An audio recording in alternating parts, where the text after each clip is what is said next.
যে Google map মানুষকে সঠিক পথ দেখায়, তার গন্তব্যস্থলে পৌঁছানোর জন্য সোজা পথ দেখায়, আজকের সেই গুগল ম্যাপ অমিত, কৌশল এবং বিবেককে মৃত্যুর পথ দেখিয়ে দিয়েছে, মৃত্যুর রাস্তা দেখিয়ে দিয়েছে। ঘটনাটা ঘটেছে উত্তরপ্রদেশের বেরেলি নামক এলাকায়। যখন এই তিন বন্ধু বিয়ে বাড়ি যাচ্ছিল, তখন তারা গুগল ম্যাপের সাহায্য নিয়ে রাস্তা ঠিক করছিল।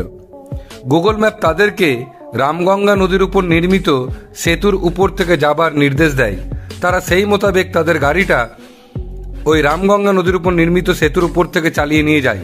কিন্তু এ কি, যেতে না যেতেই কিছু দূর তাদের গাড়িটা 50 ফুট উপর থেকে, সেতুর উপর থেকে একেবারে দুমড়ে মুচড়ে ভেঙে পড়ল ওই নদীতে। মৃত্যু হলো তিন বন্ধুর। এখন প্রশ্ন হলো যে এই গাফিলতির কারণে এই যে মৃত্যু, এর জন্য দায়ী কে? তাহলে নিশ্চয়ই পিডব্লিউডি বা যারা এই রাস্তা বা সেতু সংস্কারের কাজের সঙ্গে জড়িত আছেন, সেই সংস্থা গুগল ম্যাপকে আপডেট নিউজটা দেননি যে এই পুলটা অর্ধেক বা ভাঙা, কিংবা প্রশাসন এই পুলটাকে ব্যারিকেড করেননি বা নো এন্ট্রি দেননি, বা কোনো পাঁচিল বা কোনো লাল কাপড়ও ঝান্ডা বা টাঙিয়ে রাখেননি যাতে মানুষ সেটা বুঝে দাঁড়িয়ে যেতে পারে। কারণ হচ্ছে আমাদের সরকার তো আজকের মসজিদের নিচে মন্দির খোঁজার কাজে ব্যস্ত।